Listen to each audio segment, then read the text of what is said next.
तो चलिए आज मैं आप सभी को बताती हूँ कि आपने PMMVY में सेकंड गर्ल चाइल्ड का फॉर्म कैसे भरना है। लास्ट वीडियो में मैंने आपको बताया था कि आपने फर्स्ट बच्चे का फॉर्म कैसे भरना है। तो चलिए आज हम सीखते हैं कि हमें PMMVY में सेकंड गर्ल चाइल्ड का फॉर्म कैसे भरना है। इसके लिए जैसे ही आप PMMVY की साइट पर अपनी आईडी से लॉगिन करेंगे, आपके पास कुछ इस तरह आएगा। आप यहाँ पर डेटा एंट्री पर जाएंगे। डेटा एंट्री पर जाने के बाद आप बेनिफिशियरी रजिस्ट्रेशन पर जाएंगे और जैसे ही आप बेनिफिशियरी रजिस्ट्रेशन पर जाएंगे, आपके पास पूरा फॉर्म ओपन हो जाएगा। अब यहाँ पर बाय डिफ़ॉल्ट फर्स्ट चाइल्ड पर सिलेक्ट रहता है। हमें सेकंड गर्ल चाइल्ड का भरना है तो हम सेकंड गर्ल चाइल्ड सिलेक्ट करेंगे। इसके बाद हमसे पूछता है नंबर ऑफ लिविंग चिल्ड्रन। यहाँ पर हमें 2 करना है क्योंकि हम सेकंड गर्ल चाइल्ड का फॉर्म तब भर रहे हैं जब हमारा फर्स्ट बच्चा ऑलरेडी हो चुका है और सेकंड गर्ल चाइल्ड हुई है, और फॉर्म हम सेकंड गर्ल चाइल्ड के होने के बाद टीकाकरण का पहला चक्र पूर्ण होने के बाद भर रहे हैं। फिर नेक्स्ट यहाँ पर ये बॉक्स है जहाँ पर आपको बताया हुआ है कि PMMVY मिशन शक्ति का एक कंपोनेंट है, आप इसे भी टिक करेंगे। इसके बाद आपने लाभार्थी का नेम डालना है। नेम में आपने लाभार्थी का नाम एज पर आधार डालना है, यानी कि कोई लेटर स्मॉल में है तो स्मॉल में और कैपिटल में है तो कैपिटल में।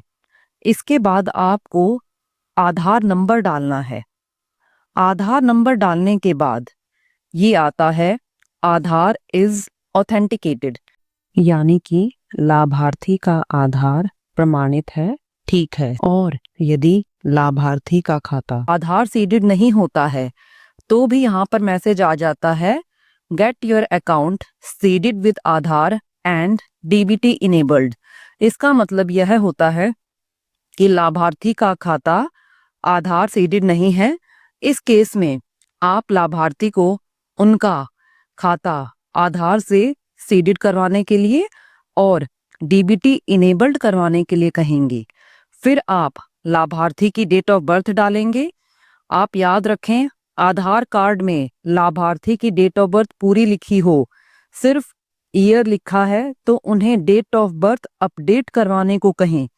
आप अपने आप एक एक और कुछ भी सन ना करें। फॉर एग्जाम्पल, यदि किसी के आधार कार्ड में डेट ऑफ बर्थ में सिर्फ ईयर लिखा है जैसे 2000, तो आप उन्हें अपडेट करवाने को कहें। आप अपने आप 1 जनवरी 2000 ना करें।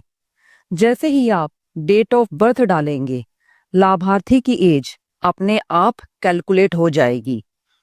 एज के बाद आप कैटेगरी सिलेक्ट करेंगे कि लाभार्थी किस कैटेगरी से है।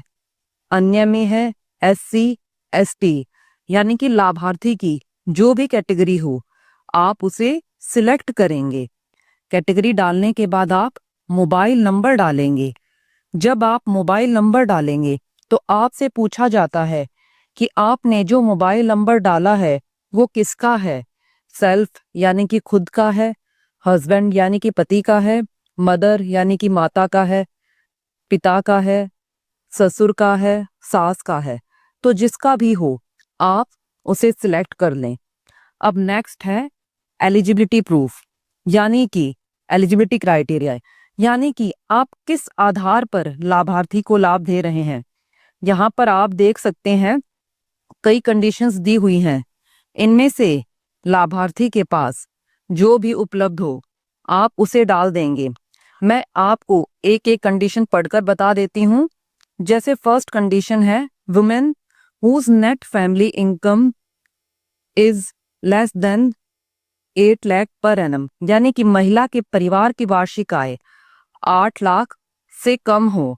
और आप यदि ये प्रूफ लगा रहे हैं तो आप ध्यान रखें कि उसमें महिला का नाम अवश्य हो। दूसरा है वुमेन होल्डिंग मनरेगा कार्ड, यानी कि महिला के पास मनरेगा कार्ड है। तीसरा है women farmers who are beneficiaries under Kisan Samman निधि, यानी वो महिला किसान जो किसान सम्मान निधि की लाभार्थी हैं। नेक्स्ट है विमेन होल्डिंग ई श्रम कार्ड, यानी कि ई श्रम कार्ड धारक महिला। नेक्स्ट है विमेन बेनिफिशरीज अंडर प्रधानमंत्री जन आरोग्य योजना, यानी कि पीएमजे अंडर आयुष्मान भारत, महिला लाभार्थी जो पीएम योजना का लाभ ले रही हैं, यानी कि महिला के पास आयुष्मान कार्ड है।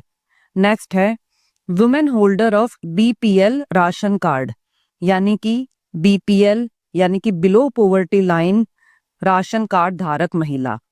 अब नेक्स्ट है विमेन हु आर पार्शली, यहाँ पर दिया हुआ है 40% और फुली डिसेबल्ड, यानी कि वो महिला जो आंशिक रूप पर यहाँ से मतलब है कम से कम 40% विकलांग है या पूर्ण दिव्यांग है।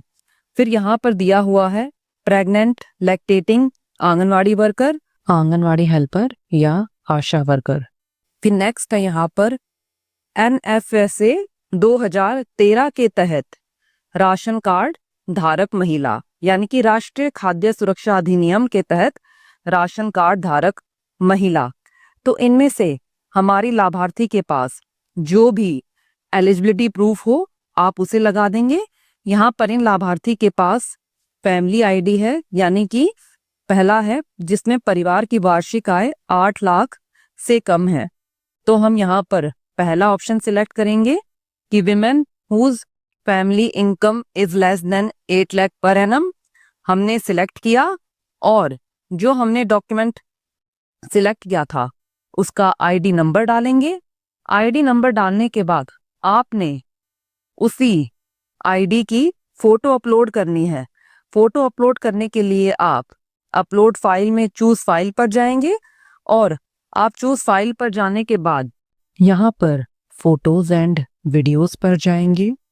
यहाँ पर जाने के बाद आप जो भी संबंधित फोटो है उसे सिलेक्ट करेंगे। सिलेक्ट करने के बाद फोटो अपलोड हो जाएगी। फोटो आप क्लियर ही अपलोड करें। कई बार देखा गया है कि आंगनबाड़ी कार्यकर्ता द्वारा कैसी भी फोटो अपलोड कर दी जाती है, तो आप सभी बिल्कुल साफ फोटो अपलोड करें। अब नेक्स्ट है इम्पोर्टेंट डिटेल्स, जिसमें पहले मांगा जाता है ये एमसीपी कार्ड डिटेल्स डालनी है। पहला है MCTS, RCH ID, MCP card registration number. इनमें से आपके पास जो भी हो आप वो डालेंगे। हम यहाँ पर एमसीटीएस कार्ड रजिस्ट्रेशन नंबर डाल रहे हैं। फिर आपको एमसीपी कार्ड रजिस्ट्रेशन डेट डालना है। आपको MCTS, RCH ID, MCP card की फोटो भी अपलोड करनी है। हम यहाँ पर वैसे ही चूज फाइल में जाएंगे और जो भी संबंधित फोटो है फोटो को सिलेक्ट करके उसे अपलोड करेंगे। इसके बाद हम एलएमपी डालेंगे। एलएमपी डालने के बाद हम एएनसी डेट डालेंगे। यहाँ पर नेक्स्ट ऑप्शन है हैज द चाइल्ड बॉर्न, ये यस पर है क्योंकि हम सेकंड गर्ल चाइल्ड का फॉर्म बच्ची के जन्म के बाद ही भर सकते हैं। इसके बाद आपसे उस बच्चे की जन्म तिथि मांगेगा, तो आप जन्म तिथि मांगेगा तो डेट ऑफ बर्थ डालने के बाद हमसे पूछ रहा है कि इस प्रेगनेंसी में महिला के कितने बच्चे हुए हैं। तो हमें यहाँ पर एक ही करना है, दो नहीं करना, क्योंकि यहाँ पर हमसे ये पूछ रहा है कि इस गर्भावस्था में कितने बच्चे हुए हैं, तो हम यहाँ पर एक ही डालेंगे। अब यहाँ पर है type of institute of child birth, यानी कि बच्चे का जन्म किस प्रकार के संस्थान में हुआ है। सरकारी में हुआ है, प्राइवेट में हुआ है, घर पर हुआ है, ट्रांजिट यानी कि रास्ते में ले जाते हुआ है, आंगनवाड़ी सेंटर में हुआ है। यहाँ पर बच्ची का जन्म प्राइवेट हॉस्पिटल में हुआ है तो हम प्राइवेट सिलेक्ट करेंगे। फिर हमने जिस संस्थान में बच्ची का जन्म हुआ है वो नाम डालना है। आप संस्थान का नाम बर्थ सर्टिफिकेट से मैच कर कर ही डालेंगे। आपसे जेंडर पूछा जा रहा है तो यहाँ पर हमें फीमेल ही करना है। अब नेक्स्ट पूछ रहा है availed benefit under GSY card, yes या नो। तो महिला ने अगर लाभ लिया है तो यस, वरना no. Was vaccination recorded on MCP card, यानी कि जो टीकाकरण है बच्ची का वो एमसीपी कार्ड पर दर्ज है कि नहीं, यदि यस, यदि हाँ तो यस, अन्यथा नो। अब यहाँ पर हमसे वैक्सीनेशन डिटेल मांग रहा है। अब यहाँ पर पहले है वैक्सीनेशन एट बर्थ, यानी कि बच्चे को बर्थ के टाइम पर वैक्सीन किस डेट को लगी, तो आप वो डेट डालेंगे। फिर नेक्स्ट है वैक्सीनेशन एट 6th वीक, यानी कि पेंटा 1 की डेट डालेंगे। इसके बाद है वैक्सीनेशन एट 10th वीक, यानी कि पेंटा 2, तो इसमें आप पेंटा 2 की डेट डालेंगे। अब नेक्स्ट है हमारा वैक्सीनेशन एट 14th वीक्स, यानी कि पेंटा 3 की डेट डालेंगे। सभी वैक्सीनेशन फिल करने के बाद आप जो वैक्सीनेशन के सामने बॉक्स बने हैं इन पर टिक अवश्य कर दें, जिससे ये क्लियर हो जाएगा कि इनको सारी वैक्सीन लग चुकी हैं।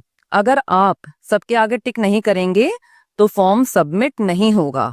वैक्सीनेशन डिटेल्स फिल करने के बाद आपसे प्रेजेंट एड्रेस, यानी कि जो अभी का एड्रेस है, एरिया, अगर आपकी आंगनवाड़ी रूरल है तो रूरल, अन्यथा अर्बन। अब आप यहाँ पर देखेंगे कि एड्रेस में आपने यहाँ पर अपने आंगनवाड़ी सेंटर का नाम ही डाल देना है। अब स्टेट, डिस्ट्रिक्ट और ब्लॉक, ये सभी हमारे ऑलरेडी फिल्ड हैं, यानी कि डिसेबल्ड हैं, हम इन्हें ठीक नहीं कर सकते। इसके बाद हमें गांव का नाम डालना है। आप यहाँ से सिलेक्ट विलेज करेंगे और आपके ब्लॉक में जितने भी गांव होंगे उन सभी की लिस्ट आ जाएगी। आप लिस्ट में से अपने गांव का नाम सिलेक्ट करेंगे। अब नेक्स्ट है हमारा पिन कोड। हमें अपने एरिया का पिन कोड डालना है और असाइंड आंगनवाड़ी सेंटर यहाँ पर ऑलरेडी फिल्ड है। अब सारी डिटेल्स फिल करने के बाद आप सबमिट कर देंगे और सबमिट करने के बाद आपके पास जो आपने फॉर्म फिल किया है वो ओपन हो जाता है और दो ऑप्शन आते हैं, एडिट और सबमिट। यदि सारी डिटेल्स सही हैं तो आप सबमिट कर देंगे, अन्यथा आप एडिट कर कर चेक भी कर सकते हैं। आप यहाँ पर यह भी देख सकते हैं कि आपने जो भी डॉक्यूमेंट अपलोड किया है वो क्लियर अपलोड है कि नहीं, कहीं आपने गलत डॉक्यूमेंट तो अपलोड नहीं कर दिया। इसके लिए आप प्रीव्यू अपलोडेड फाइल पर जाएंगे और आप अपने डॉक्यूमेंट को देख सकते हैं।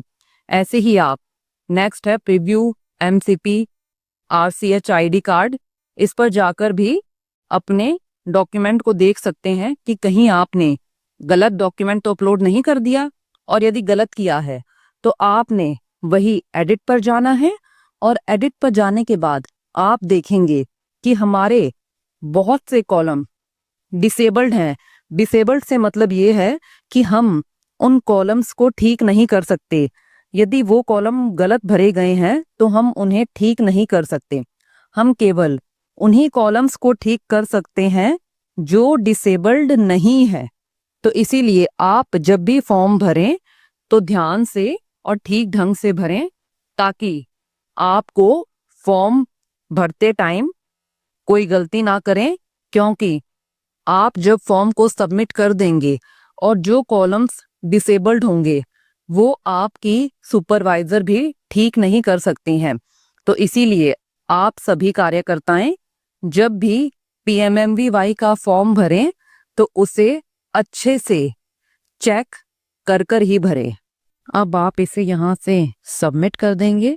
सबमिट करने के बाद आपके पास इस तरह आएगा कि बेनिफिशियरी इज रजिस्टर्ड सक्सेसफुली। इसका मतलब ये है कि आपका फॉर्म भरा जा चुका है। अब ये आपकी सुपरवाइजर की आईडी पर गया होगा। आप इसकी जानकारी अपनी सुपरवाइजर को देंगी ताकि वो इसे सही समय पर चेक कर कर वेरीफाई कर सकें और यदि कोई गलती हो तो आपको इन्फॉर्म कर सकें।